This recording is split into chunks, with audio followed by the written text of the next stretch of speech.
There must be some kind of way out of here, said the joker to the thief. There's too much confusion,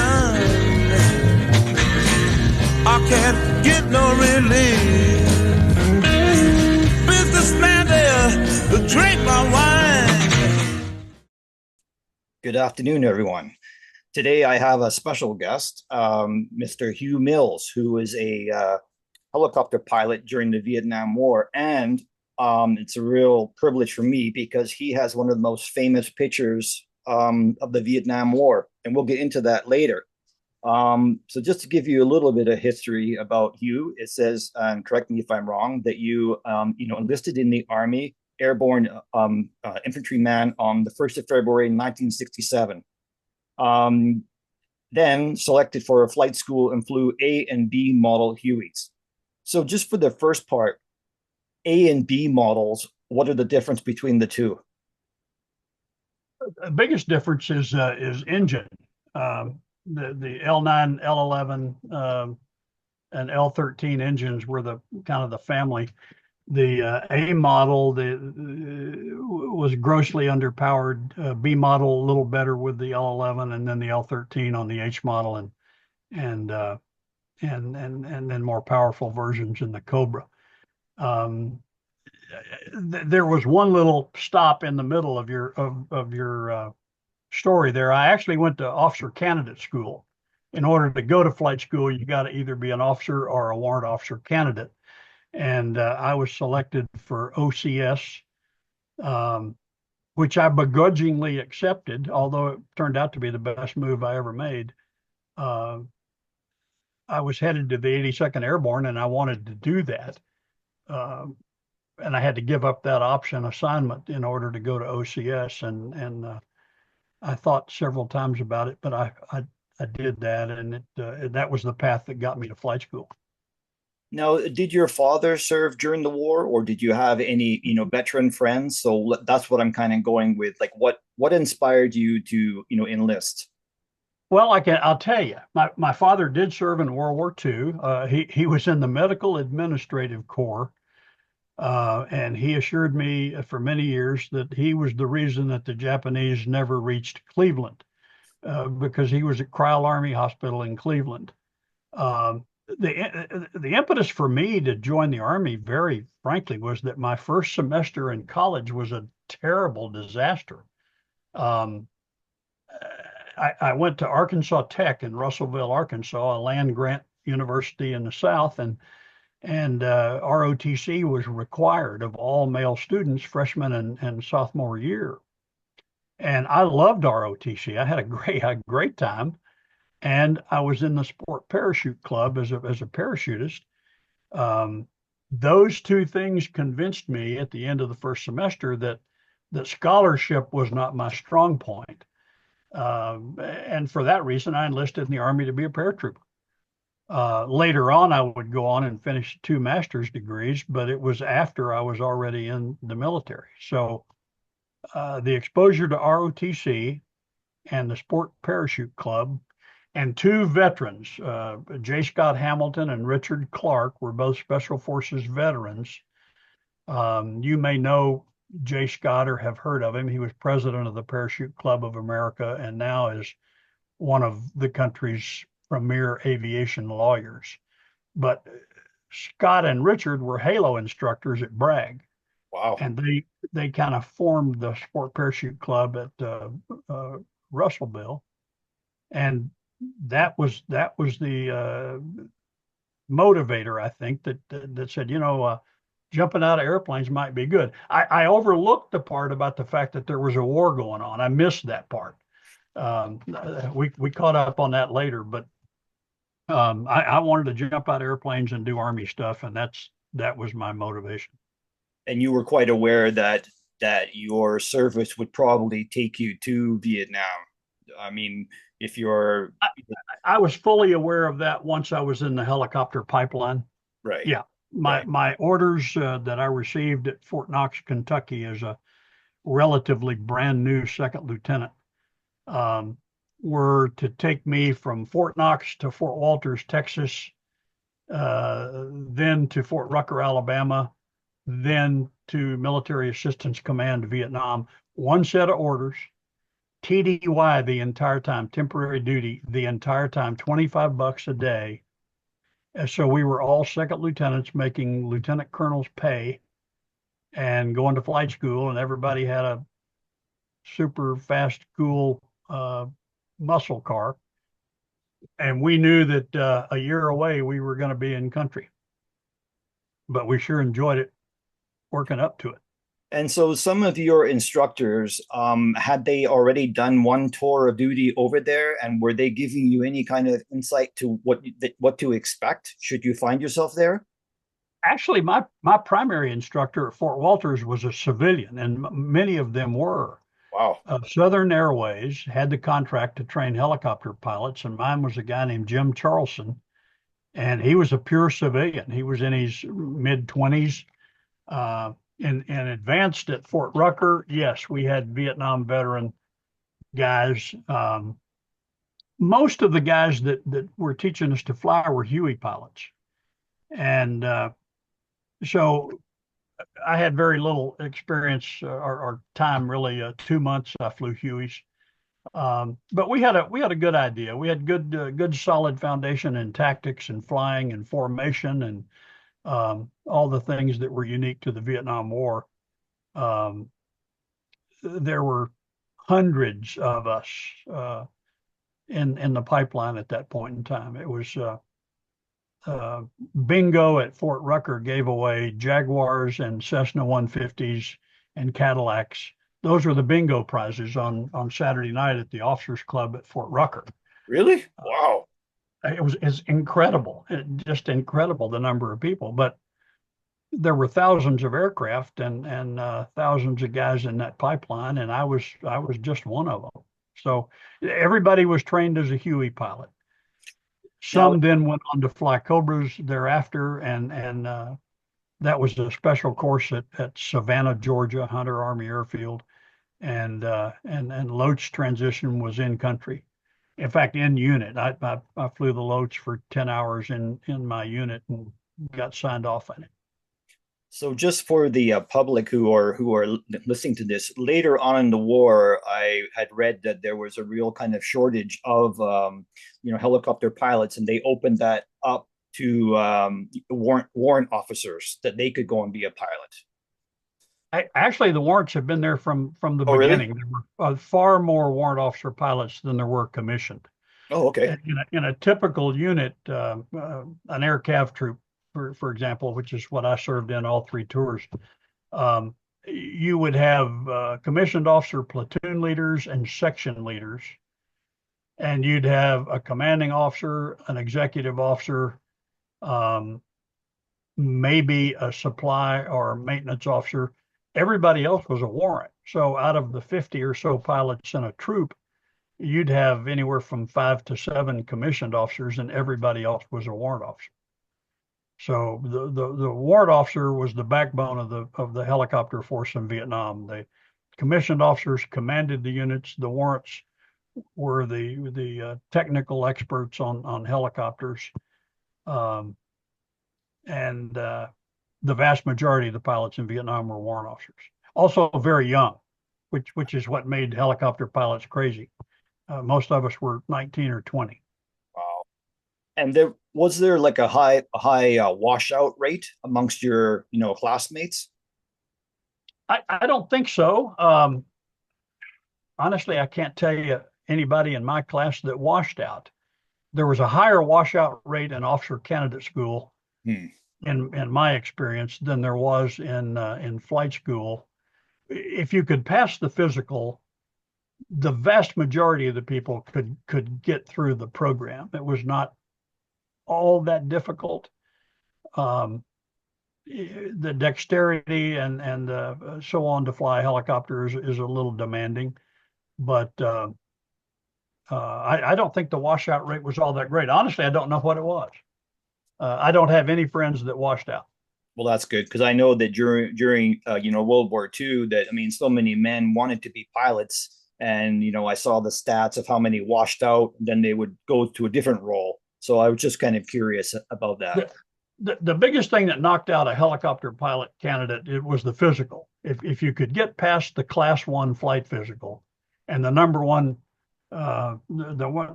knockout was color blindness. You can't be colorblind and be an Army pilot. But if you could pass the class 1 flight physical, which you only had to do one time in a career, everything else for the next 26 years for me was a class 2 flight physical.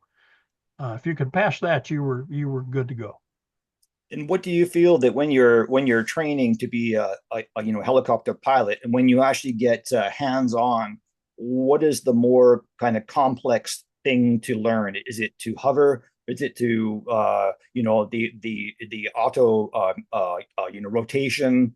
Like what did, I'm not saying you, but what did other classmates kind of struggle with? There must have been some aspects that were difficult to navigate. The hard two things in flight school, in my experience. Hardest thing to learn to master was the hover. Until you could hover, you could not solo. Oh, wow. I soloed, if I recall correctly, I soloed at about 9 hours.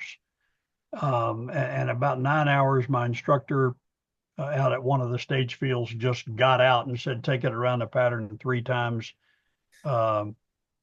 Terminate at a hover all 3 times and then set it down. And that's what I did. I flew reciprocating engines in flight school as trainers. I flew the OH-23D, the Hiller Killer, we called it. Some guys flew the TH-55, the Hughes trainer, but most of the officer classes, for some reason, flew the 23D. And then once we got to Fort Rucker, we all flew A models, B models, and then ultimately D models in the primary. But the other thing, I think the hardest module in Army flight school was the map reading module, which I found very, very demanding. That was a tough course. It was excellent. I'd already been through OCS and land navigation and map reading for lieutenants and all that stuff. But then I got to flight school and they hit you with, instead of 1 to 50,000, now you got 1 to 250,000 maps, far more in depth on map reading than I had ever experienced. And that was tough. Those were the two. Flying the aircraft was not, in my opinion, not that hard. We were largely solo. After we soloed, they would take us out and do confined areas and all that sort of thing. But if we went cross country, it was usually 2 of us, 2 students in the aircraft. We'd go night cross country and cross country during the day. The night cross countries were interesting because they were long range. And you got 2 guys, strangely, nobody in my class got hurt or killed. We would launch from Walters Army Airfield hundreds of aircraft at a time. In the morning, hundreds would go out to the stage field, and then at the end of their flight, they would all come back and we would fly back in along a line of white telephone poles that marked the route to and from our landing pads. And the fact that we didn't run into each other is a mystery that eludes me to this day. But I didn't lose any classmates at all in flight school. And which is not to keep going back to World War II, but my other passion has been aviation during World War II, and it's simply amazing how many bomber crews or pilots and air crew were killed just with training. They didn't even get to the war in Europe or the Pacific. So that, to say that you didn't lose any classmates, that's huge. Well, and I really I would attribute that largely to Southern Airways and their maintenance. We're flying 55, 56, 57 model OH-23s, 10, 12-year-old aircraft. And I don't recall any maintenance failures. Nobody's blades fell off, engine failures on takeoff. I didn't experience any of that. Everything I had worked right. And we didn't have any issues at all. And then even less maintenance issues once we got to the turbines at Fort Rucker. So getting to Vietnam, at this point, you're with the Aero Scout platoon. Is that correct? I started in the Huey platoon. There's Okay. three aviation platoons and an aircraft troop.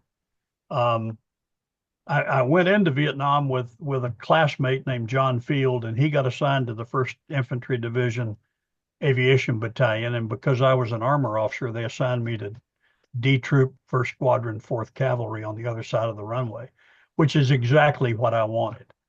And I wanted to fly scouts when I got there. There was no vacancy in scouts upon my arrival, and the troop commander said, "You're going to fly Hueys for a while, and I'll take your request under advisement." And then 2 months later, the platoon commander took over the operations job, and I was given command of the Outcast Aero Scouts, which is to this day the best assignment I ever had. And with the scouts, so can you tell the viewers what your role was then as a scout? The role of an aerial scout in Vietnam was exactly the role of a mounted scout for the cavalry on the prairie in the 1870s. We tracked enemy troops. We surveilled areas for enemy fortifications, locations, movement. We flew very, very low, 4 to 6 feet above the obstacles on the ground. So you're 10, 12 feet off the ground. Oh, We were running 40 to 60 knots airspeed. Faster as you get more experienced, you can't see initially, you can't comprehend all that. It's like drinking out of a water hose or a fire hose initially, but once your experience level grows, you can knock it up to 60 knots and still see what you could see at 40. But essentially, we were looking for enemy soldiers and enemy locations. Would then bring to bear the other assets of the division. We'd let the Cobras work. We'd use artillery on the locations. And then ultimately our fourth platoon, the aerial rifle platoon, unique to an aircraft troop. We had a full platoon of Army aero rifles assigned to us. They flew into combat on our own Hueys. So if I found a target of significance, we could work it with the Cobras and then put the ARPs on the ground, who would then develop the situation on the ground, and I would go back in and cover those guys when they were on the ground. Our mission, once the ARPs went on the ground, was to protect them. Same mission for the Cobras. and so I mean, it says here that in your bio that originally that you had a gunner in the back, right? Who I'm sure was armed with the M60, but then you decided to trade that crew member out for a minigun. Actually, no. The when I first started, we had an observer in the front left seat. I was in the front right seat. The Loach is a single pilot aircraft. We had an observer with an M16 and always had a gunner in the back right with an M60 and a bunch of other stuff, M79s, grenades, all manner of ordnance. But in a concentric right-hand turn, that observer is always up in the air. If you want to get sick in a Loach, ride in the left seat while you're doing right-hand turns. And I said, that's just silly. And then every time we were taken under fire, we had to come to altitude and couldn't develop the situation because we didn't have the firepower. And the Cobras were reticent to put us back down once we had taken fire. So I basically, once I commanded the platoon, said, I'm going to ditch the observer and I'm going to put the XM27E1 minigun on the left side. And when they shoot at me, I'm going to shoot back. And that changed the whole way that we worked. It annoyed the Cobra pilots no end because every once in a while they had to work kind of hard to get us to break contact and come up. But far more capability, worked a lot better. And frankly, the observer in the left seat, from my perspective, was fairly useless. And so, I mean, it's just amazing that you were flying so low. And obviously that your, ground fire, even a guy firing a pistol or anything at you could possibly take you out. right? So I Oh mean, yeah, yeah. I don't think I've ever been hit by a pistol or an arrow. Um, some of the some of the places in Cambodia, the Hmong tribes people right? were annoyed with helicopters and would shoot arrows at you, but I never got shot with an arrow. But um, the average engagement range for a scout and a guy on the ground is probably 25 to 40 meters. Wow. The old adage of whites of the eyes, yeah, I could Right. see whites of the eyes. I could smell them. Shit. When you're close enough that you can smell concentrations of enemy soldiers, and that's not a stereotypical thing. That's Yep. their diet, their Yep. field hygiene were such that large groups of NVA and VC soldiers you could actually smell them, and the contact ranges were very very close, um, as close as 10 meters, and on an average probably 40 meters, 25 to 40 on engagements. So the first time that you were out on your own and you were being shot at, I mean, that must have been like, okay, this is the real deal now. This is not my training anymore. These people want to kill me. So was that when I'm sure that you were counting the bullet holes, or, the first time that you came back and gone, wow, that was not just close. They did hit me.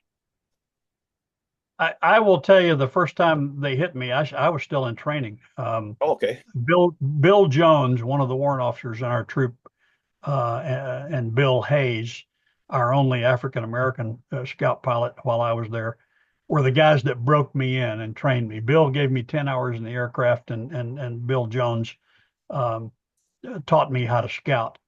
And the first run over the Michelin plantation with Bill Jones, we took ground fire and hits.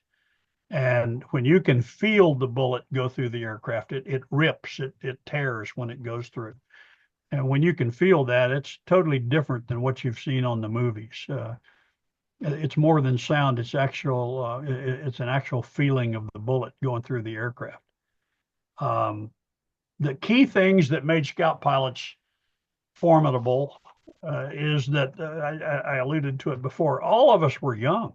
I was 20 as a first lieutenant in command of the Aero Scouts. I was 20 years old. I didn't turn uh, 21 until my fourth month in country.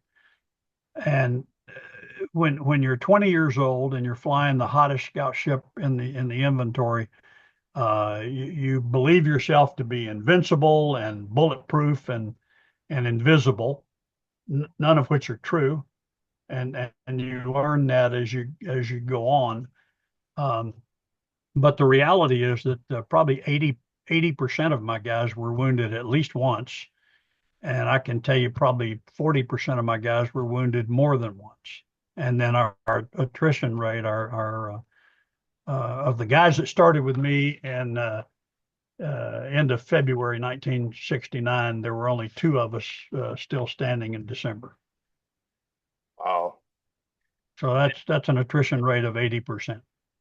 And I know this isn't a very nice thing to ask, but it must have been very hard for you as a new guy there, like your first loss of someone that you knew.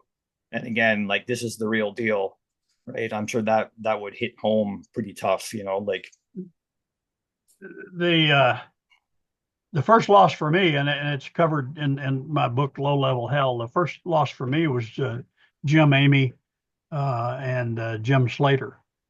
And I won't go into all those details, yep. but I actually went on the ground with the rescue party to get them out of an aircraft that had balled up and it was still working. And I had a brand new scout named Dwight Cheek. Rest his soul, he's gone now, but he was flying with me, and I told him to put me on the ground and let me help the guys on the ground turn that aircraft off, and then to go back up and get on the wing of the Cobra. And poor old Dwight had only been in country 2 days, and the Cobra told him to fly back to base and said, "You see it off there in the distance?" And he said, "Yeah." And they said, "Go back to base." He was looking at the wrong base. He flew to Song Bay, We thought he had crashed. We didn't know where he was for about 24 hours. But yeah, Jim Amy and Jim Slater were my first two losses, and it hit really hard. I was standing beside Jim Amy. Slater was already dead, but Amy, I was standing beside him in the hospital at Cay when he passed, and it first death I'd ever seen. Yeah. Sorry to have to ask you about that, but I mean, I do want the people to realize Well, that. it's in the book. Yeah. I don't have any hesitation on talking about it. It's the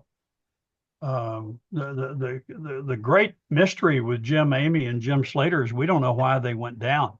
We were headed down Highway 13 at dusk going home, and the Cobra told me to turn our light. The two scouts were low, and the Cobra said, "I can't see you. Turn your lights on." And I flipped mine on, and then he said, 1-4, where are your lights? And we got no response. And so I turned around, and after a bit, I saw the smoke coming up from the jungle, and he had gone down. And to this day, I don't know whether he was shot down, hit an obstacle. We don't know, but we lost two Dark Horse scouts that day. Wow. And so at this point that you're changing the topic, you're known as Dark Horse 1-6. That's your call sign? Correct. The 6 in the call sign denotes a commander. Oh, okay. Dark Horse 6 was the troop commander, and then the first platoon leader was 1-6, second platoon leader 2-6, third platoon leader 3-6, and likewise for the ARPs 4-6. Wow. So anything with a 6 in the call sign denotes a commander. So I should really ask you, during your time in Vietnam or at the beginning of your story, where was your AO? Like where were you guys going?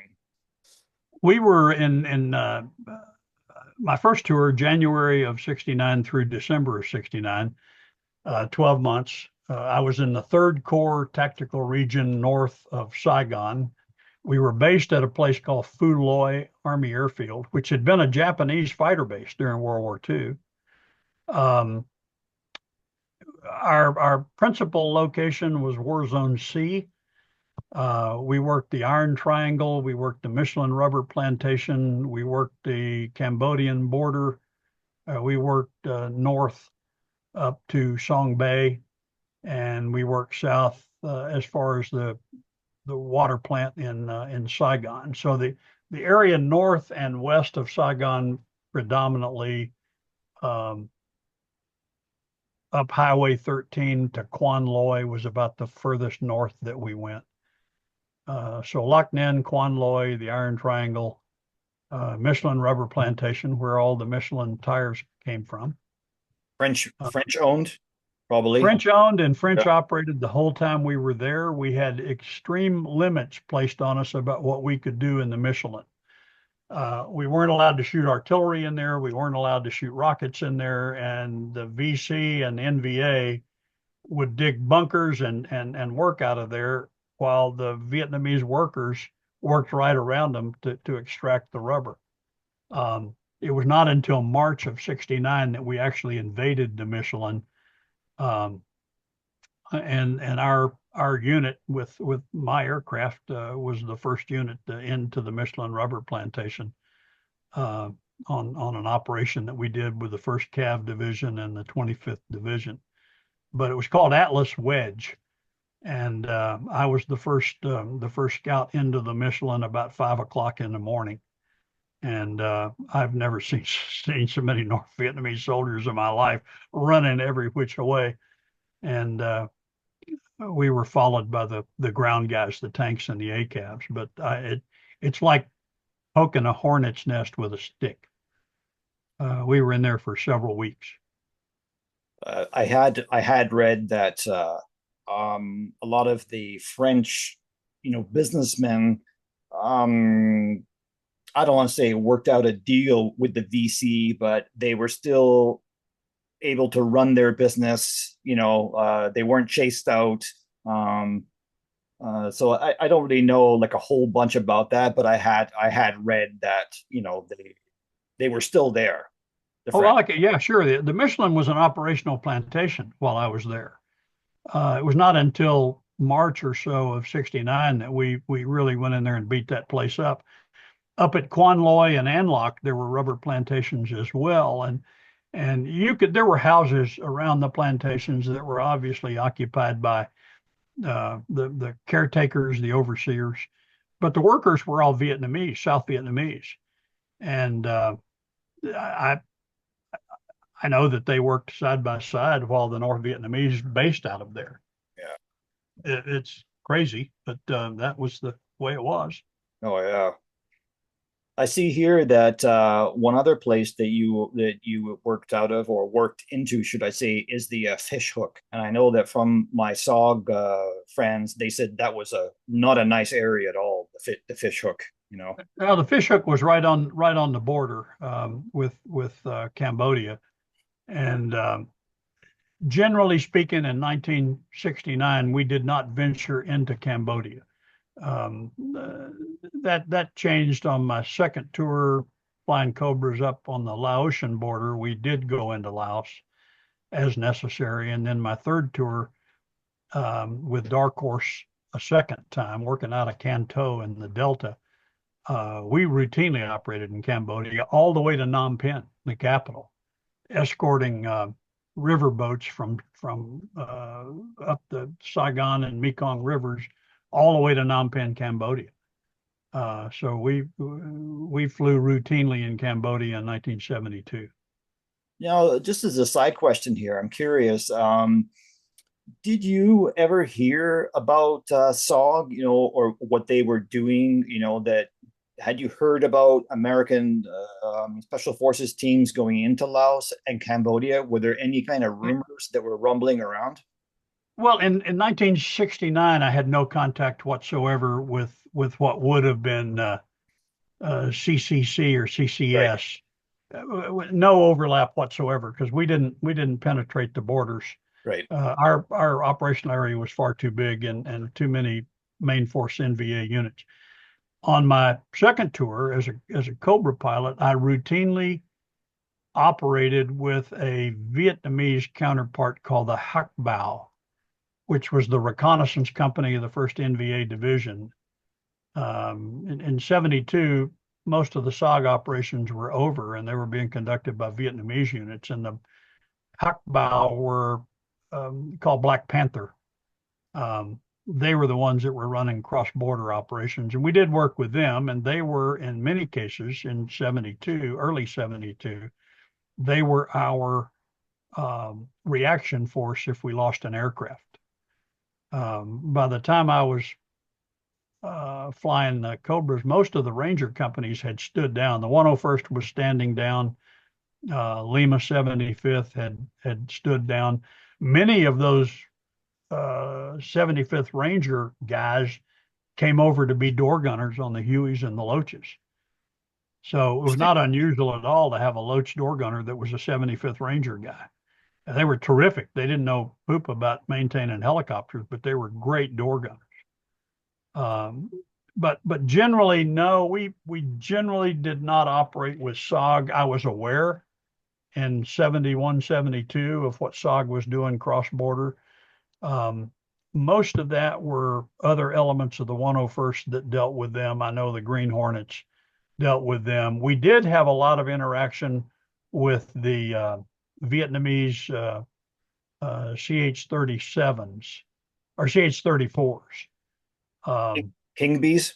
King Bees, yeah. Those guys were crazy. The huge airplanes being flown by tiny little guys. It was really funny to watch them work, but terrific folks.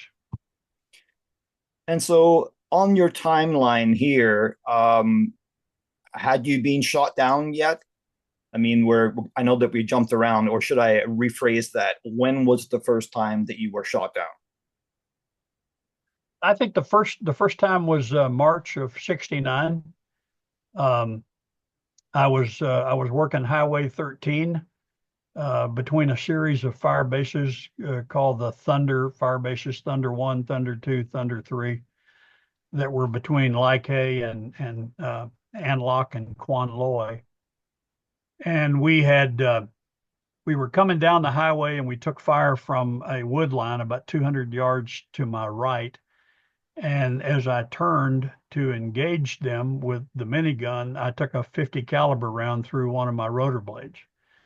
And it doesn't sound like a lot, but in reality, those blades are moving so fast. When you lose the entire spar, it bent completely back. The vibration was so significant, I could not even see where I was going. It was that bad. And the fact that the blade did not come off is amazing to me, even to this day. But I just entered auto rotation, went straight ahead into a rice paddy, and we bailed out. My gunner, Jim Parker, and I bailed out and set up a defensive position. And then after about 15 minutes, the Cobra kept covering us until he ran out of ammo. Dean Siner was the guy's name, captain, and he was making gun runs over this enemy 50 caliber, and he was Winchester. He had no ammo.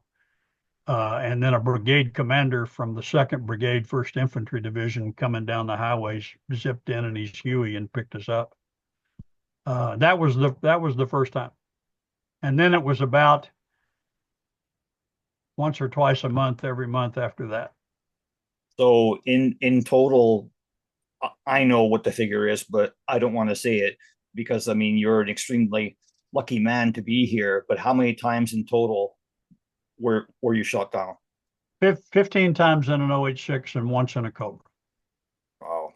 And did you ever get, I mean, I'm sure, do any of these, injuries that you acquired during the shoot downs bother you today? Is your back okay, or your hips? Well, my back is not okay. I got 3 Purple Hearts out of it. I got hit 3 times with bullet wounds through the chin, out through the face, right hip, left hip, right leg. My back was badly damaged in the Cobra crash, which is related to the picture you referred to. I was in an armored seat, and when the aircraft hit vertically at several Gs, that seat snapped and its encasement went to the bottom, and of course I stopped. I was about 2 inches shorter after that for a while, but I still every day I get up, my back hurts. I'm going to the VA chiropractor on Tuesday. I go once a month. It doesn't do a darn bit of good, but he's hopeful. And when you got shot, so you got shot through, it went underneath your helmet and then out through here? It actually hit my chicken plate, which was a tungsten carbide plate that we wore. It hit that, bounced up, hit me in the chin, went through my chin bone and out the V-shaped scar here, out my face, took the microphone off my helmet. That was one. Then I had a round that came in between the pedals of the aircraft and hit the armor plate on the right side of my seat in a loach, went through the right buttock, hit the back plate, exited the left buttock.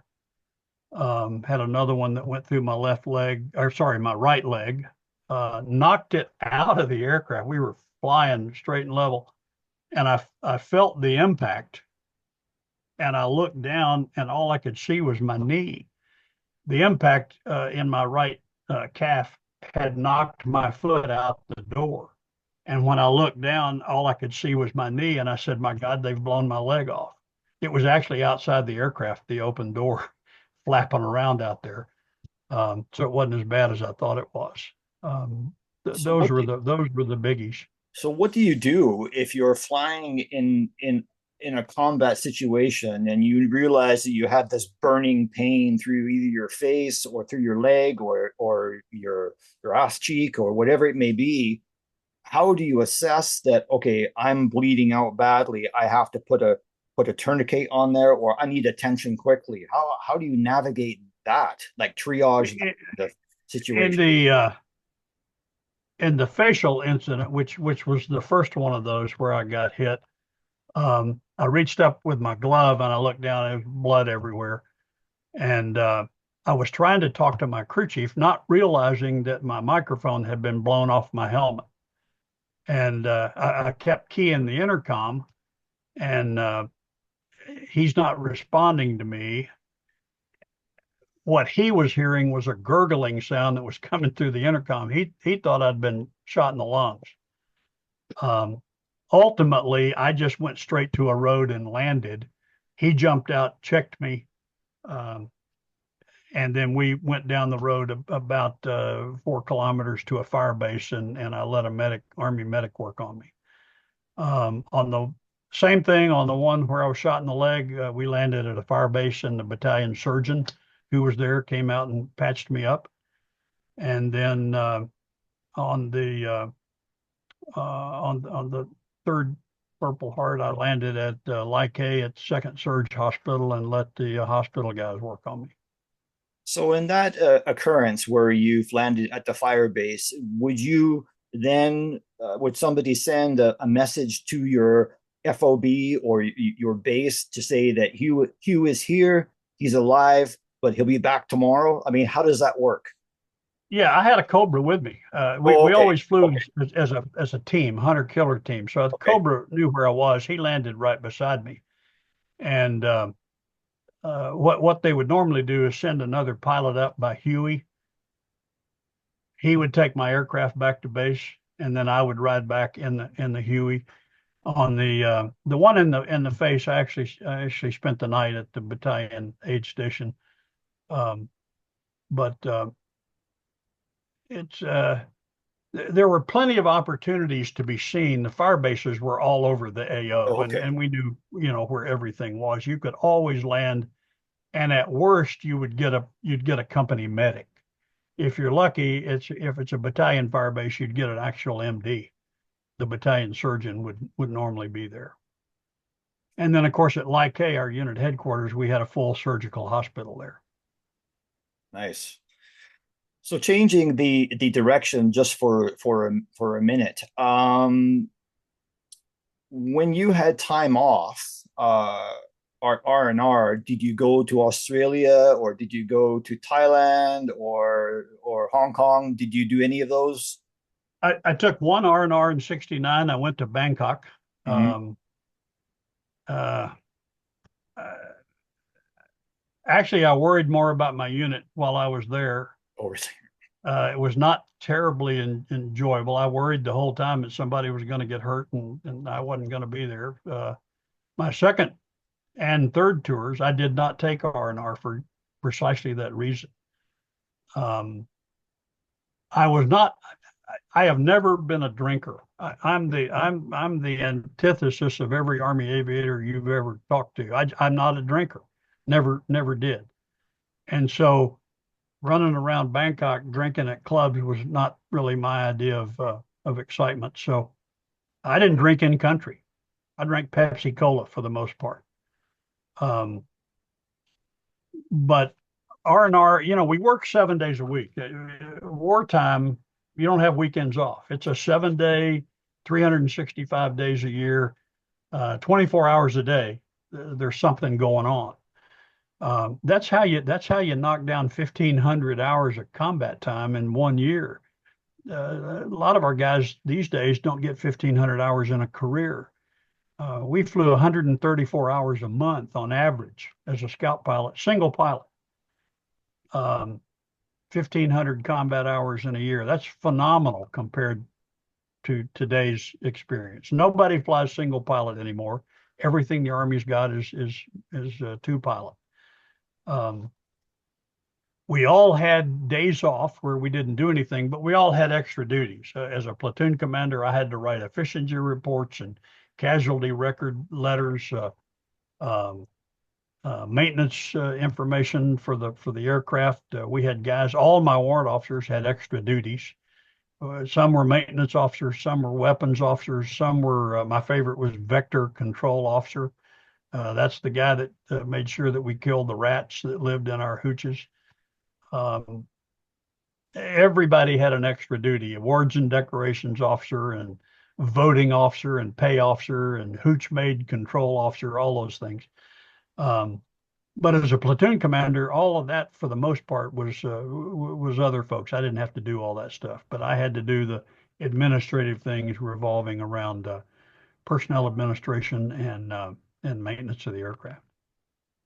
So with my special forces contacts, I mean, they if they went on R&R, there's this sapphire ring that they would buy, or they would buy a Rolex watch, which was very popular, or they bought it was a war kind of medallion that they bought.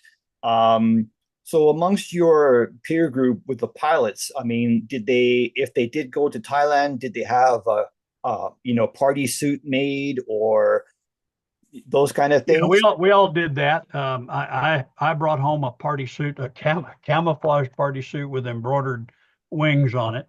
My dear friend Rod Willis, who was my roommate and wingman 2 of my 3 tours, bought precisely the blue sapphire ring. It is the only thing that I've asked him to will to me. And everybody did the party suits and all that sort of thing, but SOG knives, we used to get those from the Navy guy. I don't know where the Navy Sea Wolves got all those SOG knives, but I got my SOG knife from a Navy Sea Wolf at Ben Toohey Navy Airfield.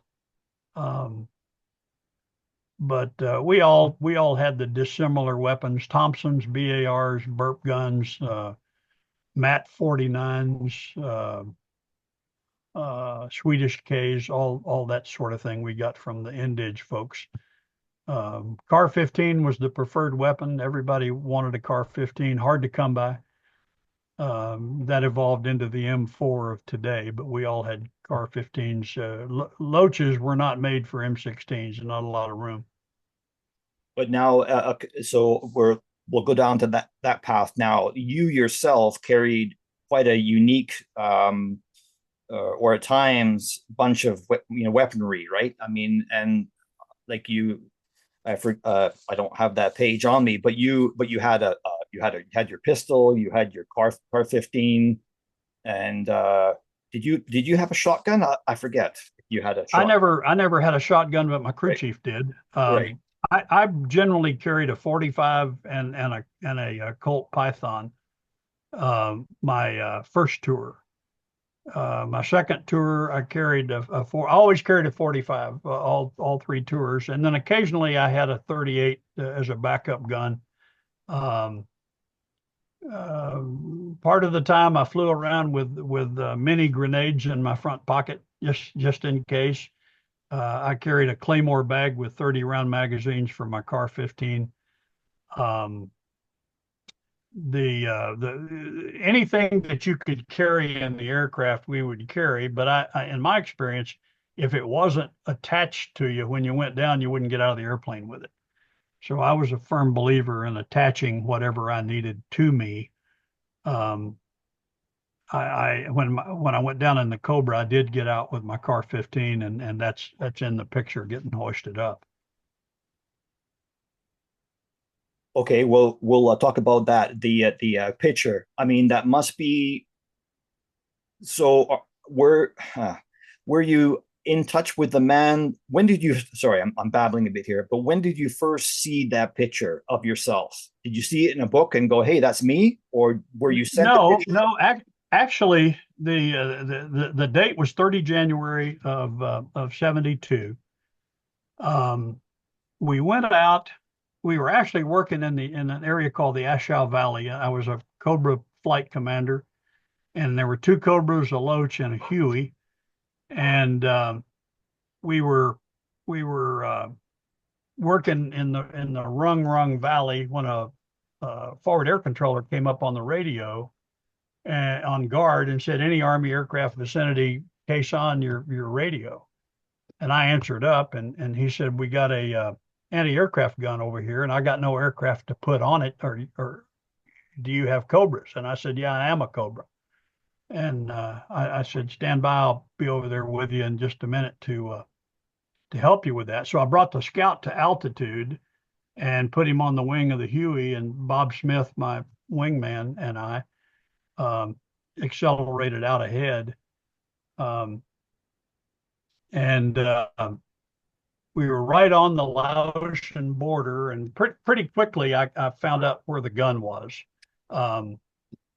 And I was in what we call a 20 ship. I had the XM-35 weapon system on the left wing of my aircraft, and my intention was first to hit him with 20 millimeter, which I did, about a 60-degree dive, and burped him up pretty good with 20 millimeter. And then I flipped to my right inboard pod, where I had 7 flechette rockets. Wow. And I fired 1 flechette rocket, which burst right on top of the gun. And then when I fired the second flechette rocket, it did not leave the tube. It was stuck. I had a hang fire. I've never before or since seen that happen, but it was stuck in the tube. The rocket fired, it did not leave. Sort of, all of a sudden, I had a jet assist on the right wing, which turned me sideways in a 60-degree dive at about 180 knots. And the first thing that happened is the tail sheared off. The whole tail of the aircraft left. And I was doing my best just to keep, we were very nose down, and just to keep the nose up so that we didn't roll over on our back. If we'd have done that, we'd have been done. And I went below a mountain range, and I had no horizon of any kind. And Bob Smith diving beside me with a fellow named Lou Brewer in the front seat. Lou said, "Pull it, damn it, pull it." And I pulled collective, and the aircraft stopped its rotation, hit the trees, rolled over, and went another 150 feet to the ground below. And that's how I got there. And then we were there for a while. I got out of the aircraft. I was out for a period of time with a concussion, but my front seater, John Bryant, couldn't get out. He was badly hurt, broken neck, broken back. And there was no way to get to us. There was no landing zone. I was on the side of a mountain. And so 2 of our Ranger guys, 75th Ranger guys, who had stood down, saddled up, jumped on one of our Hueys, grabbed a medic who had never rappelled in his life, the medic guy, and they flew out to where we were and dropped 150-foot ropes and came down the ropes to help us. The poor little old medic had never rappelled in his life, and he was the first one to us because he didn't grasp the concept of braking. He just went right through the top of a tree and got to it. John Woods was his name. And those 2 guys and the medic secured us until the Air Force Jolly Greens got there, along with 2 Sky Raiders. And they covered us and prepped the area until such time as the low Jolly would make the penetration and pick us up and put down a PJ, Sergeant Harvey Picklesheimer. Terrible name for a PJ, but that first combat rescue he ever made. And they took John up first. They got John out of the aircraft. They had to use tools to break him out of the aircraft. They put him up first. I was dead set that I had to get my KY-28 encryption gear out of the aircraft, and he kept trying to get me on a litter, and I kept saying, "No, I got to have that gear." And ultimately, we got the KY, and when you look at the picture, under my left arm is the head unit for the KY-28, which was classified. And as I'm coming up the Stokes, I look up at the belly of the HH-53, and I see the flight engineer who's working on the hoist, and between his legs, there's a head sticking out with a camera. And I said, "I'll be damned, there's a guy taking my picture." And that picture was on the cover of Armed Forces, the newspaper, Stars and Stripes. And that was the cover story on Stars and Stripes about a week later, and that's where I saw it. And then years later, I would actually meet that combat photographer at Fort Rucker, and he gave me a 8x10 glossy, which I still have. That's So that's where that picture came from. It was pretty neat. it is, and it's one of my favorite pictures. And you know, when I see all these pictures floating around on social media, so many people, it frustrates me that they don't share the right history behind that picture. And then people, okay, the man, you know, he was killed in action. There was, you know, I've seen that before, or this happened, or this happened. So every time I see that, I try and add the correct history to it. No, I know this man, or you know, this is so and so. So it's Yeah, you know, a lot of the social media websites they pilfer other people's yeah, photos and they make extraneous comments that are patently not true. yeah, Um, John Bryant's career ended that day. John left the army because of his injuries. He's still alive. He lives in South America most of the time now. Um, Everybody in the rescue crew that picked me up, with the exception of the hoist operator, is deceased. Roger Colgrove, who was the aircraft commander, and Jackson Scott, who was the co-pilot, is dead. The PJ that picked me up, Randy Picklesheimer, is dead.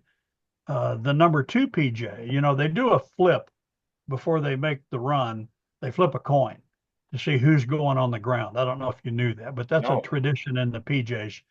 You flip a coin to see who gets the honor of going on the ground to rescue the aviator. And Harvey won that flip, and the kid that did not was later killed in the rescue attempt on Bat 21, the Bat 21 mission. Ezekiel Hamilton, yep, the Jolly Green that was shot down trying to rescue him, was the PJ on that ship was Billy Pearson, and Billy Pearson was my number two PJ on my mission, and he died. I went down January 30th. Billy died in April. So everybody on that crew except the hoist operator is dead. that's sad. That's sad. So we have about another 5 minutes here, and then that will be at my hour cap. And I would very much like to have you on again because there's so much more of your history that I'd like to talk to you about. But can we finish on this very interesting story that you actually got a medal for being on the ground, and you captured a NVA officer? I think that's really a very interesting story to kind of close down this chat. Not the smartest thing I ever did, but it seemed appropriate at the time.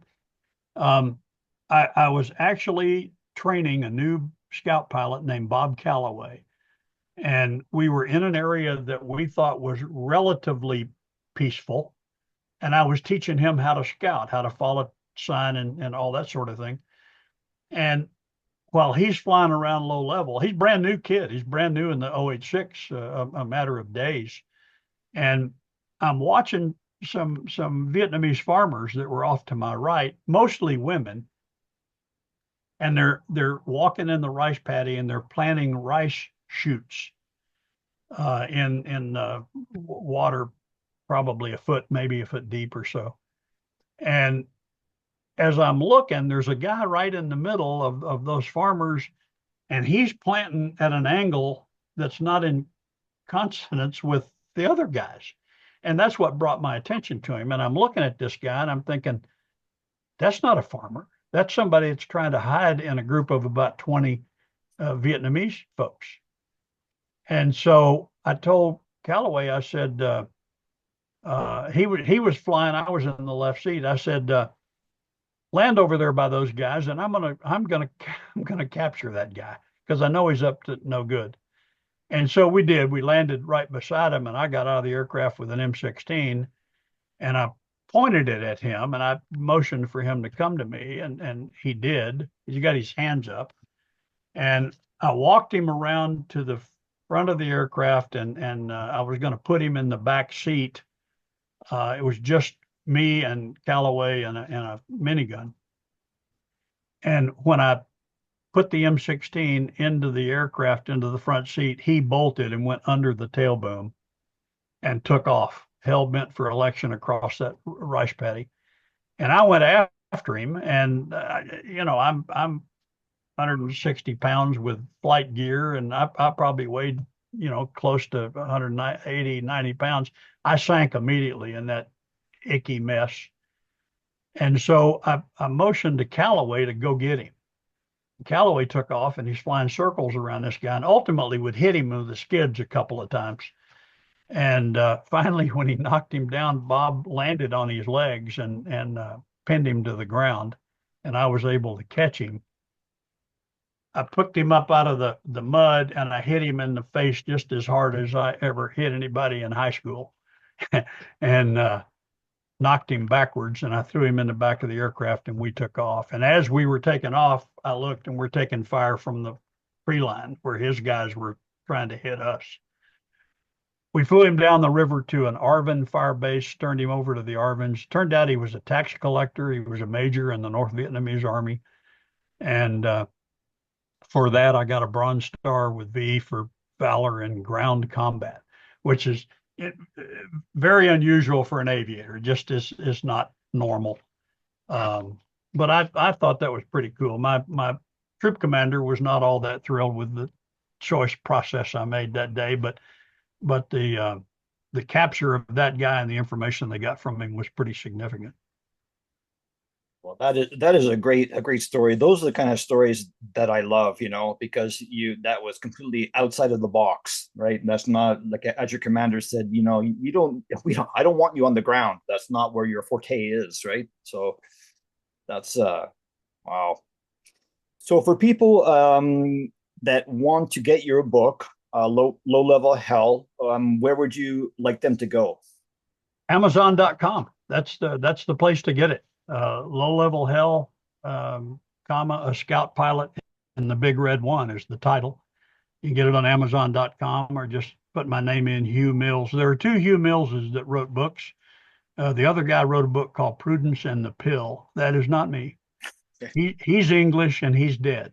So it's Low Level Hell, and you can get it on Amazon.com. No problem at all. Okay. I'm working on the sequel. I'm not good. sure yet, but I am working on the sequel, which would cover my second tour in Cobras and my third tour, which was back with Dark Horse again. How that happened is an interesting segue of how I got from a Cobra unit in I Corps to a Scout platoon command again in 4 Corps. But I'd be happy to come back anytime. It's a pleasure to do this, and I appreciate what you do for keeping the legend alive. Yeah, it's just important to do that. It is, and your memories on spot on. I'm like 55, and I can't think back to half the names of people that I knew when I was 20. So I commend you for that. You're well. Thanks for sharing that. I'll be 77 on Tuesday, and you just happy birthday. Grab on with your 55. I've got underwear older than that, so. It would be my pleasure to come back. I was blessed with 2 things from the genes of my family. One was eyesight. I had the eyesight for a scout pilot kept you alive. And the second thing is I have been blessed with a good memory, and that allowed me to write Low Level Hell, and it has allowed me to work on the sequel, which hopefully in the next year or so will be out again. My co-writer, Bob Anderson, who wrote Low Level Hell with me, has passed away. So it's just me, and flying solo now, hey? Flying solo again. And when you grew up in the Arkansas public school system and you can't spell, that's it takes more work, a little more effort to get it done. So one thing that I want to leave people with for the conclusion of this first chat is that you had a very interesting neighbor, and we're just going to name drop, and we're not going to say anything else about it. So who was your neighbor? His name was Billy. William Jefferson Clinton. Bill Clinton and I were classmates in high school. He's older than me, class of 64. I was class of 66, but we lived literally next door. My dad gave him his first job as a lawyer. Interesting stories that I can tell. Wonderful, wonderful guy. I'm a huge fan of Bill Clinton. And my father, rest his soul, was also a huge fan. So perhaps next time we can go into some of that. Yeah, and also I was a basketball player, and he was a saxophone player in the band, and look what it got him. So, I will say this: no one in Hot Springs, Arkansas, would have ever said, "We think Hugh Mills is going to be the president of the United States."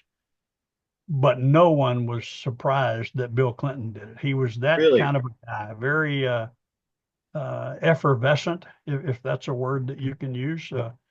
Very personable, wonderful guy. I think the world of him. Different political ilk than me. I'm somewhat further to the right, but I think the world of Bill Clinton, and I'd be glad to talk a little bit about that the next time. I think that's so nice that you add in that wording, because even though that you're on different spectrums of the politically, that you still respect him as a person, and him just your interactions. So that's Bill was the governor of Arkansas after he was a law professor at Arkansas working for my father. He was the attorney general of Arkansas before that. But a fine man. My father worshipped Bill Clinton. We were friends. We are friends today.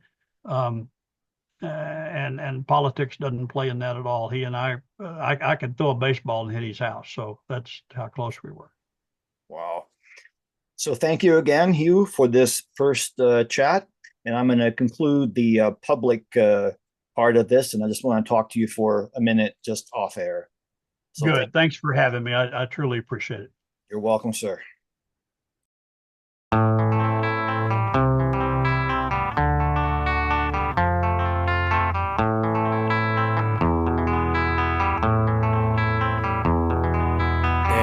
is a house in New Orleans